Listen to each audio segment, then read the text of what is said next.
Isa pong mabiyaya at mapagpalang pagbati sa ating lahat. Lubhang napakahalaga na ating iniingatan ang ating mga pananalita dahil ito po ay makakasira ng ating pagkatao, lalo't higit sa magandang patutuo ng ating pananampalataya bilang mga tagapagsunod ni Jesus. Ngayon po, sa ikatlong bahagi ng ating talakayang datang, ay bibigyang linaw natin kung papaano natin kadalasang minamaliit o binabaliwala ang pagpipigil sa ating mga dila. Number 3, 4 ways in which I think we rationalize not bridling our tongue. A. It is true. I can say whatever I want as long as it is true. Una po sa lahat, mayroon sa ating mga sariling kaisipan na maaari nating sabihin ang anumang bagay na nais nating sabihin hanggat ito ay totoo. Siya nga po at marahil totoo sa ating kaisipan, pansariling pagpapasya o sa sariling pananaw lamang, sapagkat sino-sino nga po ba sa atin ang may unang kaalaman sa mga bagay-bagay at natutukso tayong magsalita patungkol sa bagay na yaon. Ang katotohanan ay maaari ding makapagsimula ng mapamuksang apoy, kagaya din ng kasinungalingan. Sadya pong napakahirap pigilan ng ating mga dila sa ganitong sitwasyon.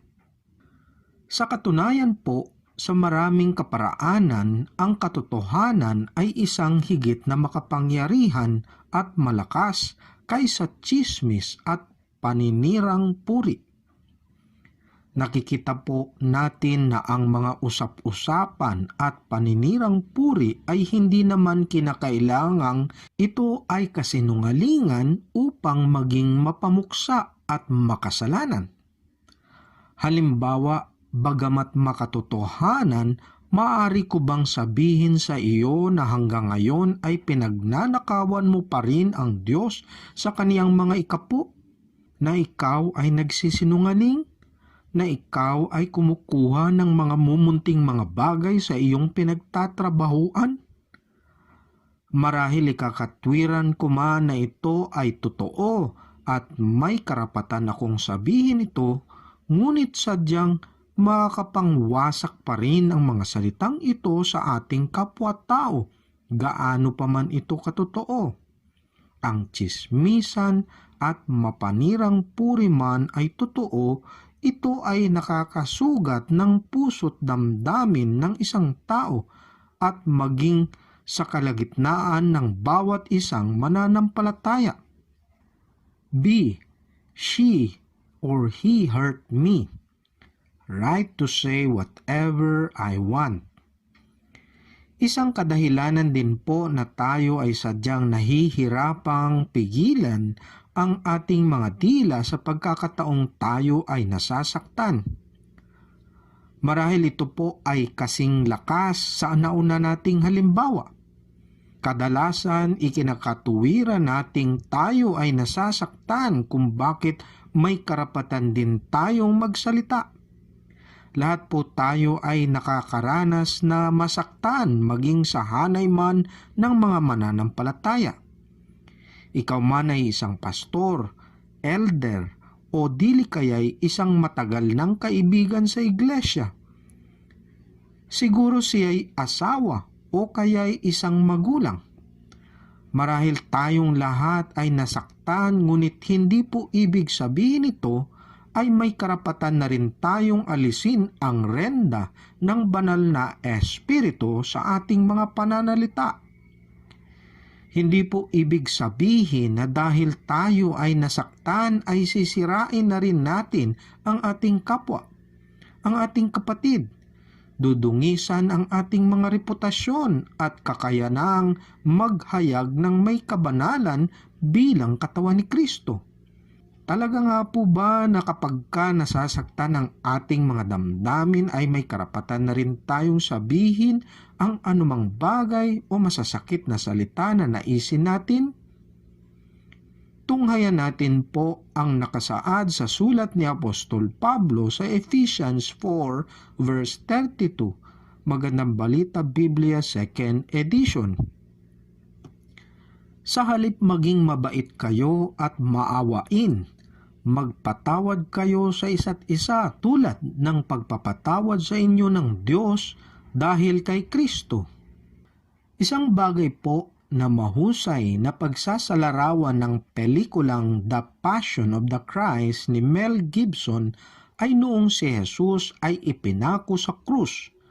Ang kamay mismo ni Mel Gibson ang naturang nagsagawa nito. Nais niyang bigyan ng puntos na ang tunay na nagpako kay Kristo sa krus ay walang iba kundi tayo. Ikaw at ako. Tayong lahat po.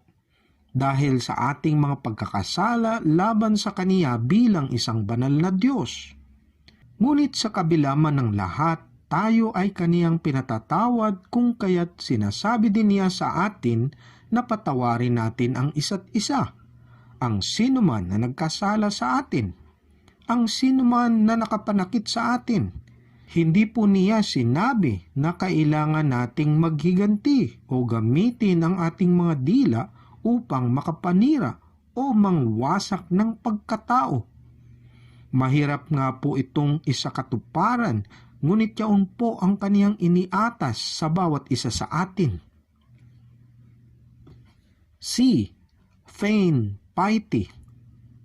Ang ikatlo na maaaring kadahilanan kung bakit natin nababaliwala o hindi pinag-iingatan ang ating mga dila ay dahil dinadaya natin ang ating pagiging mabuti. Nais nating maging peke o magpaka-plastic sa ating mga kapwa. Huwad ang ating pakikitungo sa kanila at nagkukunwari lamang tayo sa ating mga totoong nararamdaman. Madalas po sa ating mga pananalita ay ginagawa natin itong pangkalahatan. Sinasabi natin na mayroon tayong nais sabihin, ngunit huwag nating ipagkalat kung kani-kanino. Kumbaga, atin-atin lang po ito ha. O dili kaya'y sinasabi nating mayroon akong nalalamang sekreto, pero sa'yo ko lang ito sasabihin ha, at huwag mong sasabihin sa kanino man. Tapos, ganoon din naman ang sasabihin sa iba ng iyong napagkwentuhan kung kaya't kalaunan ay marami na rin ang nakakaalam. Di po natin pansin na sinusugatan lamang po natin ang isa't isa. Saganang akin po, kapag pinapakinggan natin ang mga ganoong usap-usapan o tsismisan, tayo na rin ay nakikisawsaw sa kanilang mga pagkakasala. Tayo pong lahat ay sadyang guilty sa mga ganitong pagkakasala at hindi pagpigil sa ating mga dila. Dinadaya natin po ang ating mga sariling kabutihang loob at ito ay nagiging huwad. D. Pretend to be really religious, cloak gossip, and slander in religious language. Ang ikaapat na kadahilanan po na marahil hindi natin napipigilan ang ating mga dila ay sa mga pagkakataong nais nating ipakita na tayo'y mga reliyosong mga tao. Magagaling po tayo sa bagay na ito.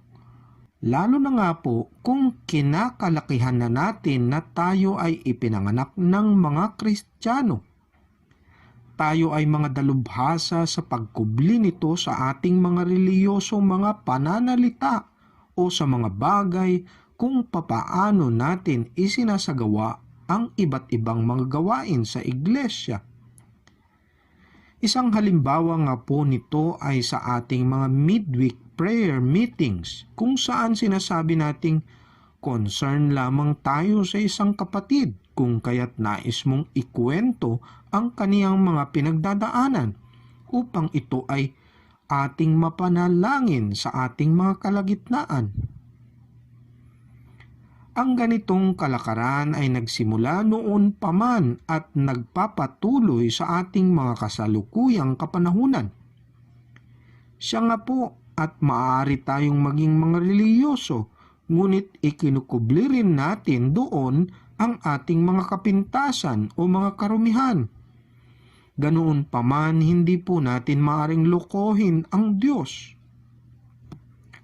Ang isang malakas at makapangyarihang bagay na nakakasira at mapangwasak sa hanay ng mananampalataya o iglesia ay hindi ang mga pang-uusig, hindi po ang kahirapan o kawalan ng pondo, kundi ang mapanirang mga salita o usap-usapan sa mga kapatiran. Sinasaktan po natin ang isa't isa. Pinasasama natin ang kalooban ng banal na espiritu. Ang tsismisan at mapanirang puri, ang isang mapanghusga at mapanglait na espiritu po ay apoy sa ating puso na nagpapaliyab ng dila upang mamuksa ng buhay at mangwasak ng mga eklesiya. Sa susunod na linggo at marahil sa panghuling bahagi ng ating talakayan ay tutunghayan po natin kung papaano natin tutugunan ang mga kadahilanan upang mapag-ingatan natin ang ating mga pananalita at kung papaano natin mapagtagumpayan ang mga hamon na ito sa ating buhay at sa kabuuan ng ating hanay bilang mga mananampalataya. Magkaisa po tayo sa panalangin. O aming makapangyarihan at mahabaging Diyos, mulit-muli po nagpapasalamat kami ng lubusan sa inyong biyaya at patnubay sa amin.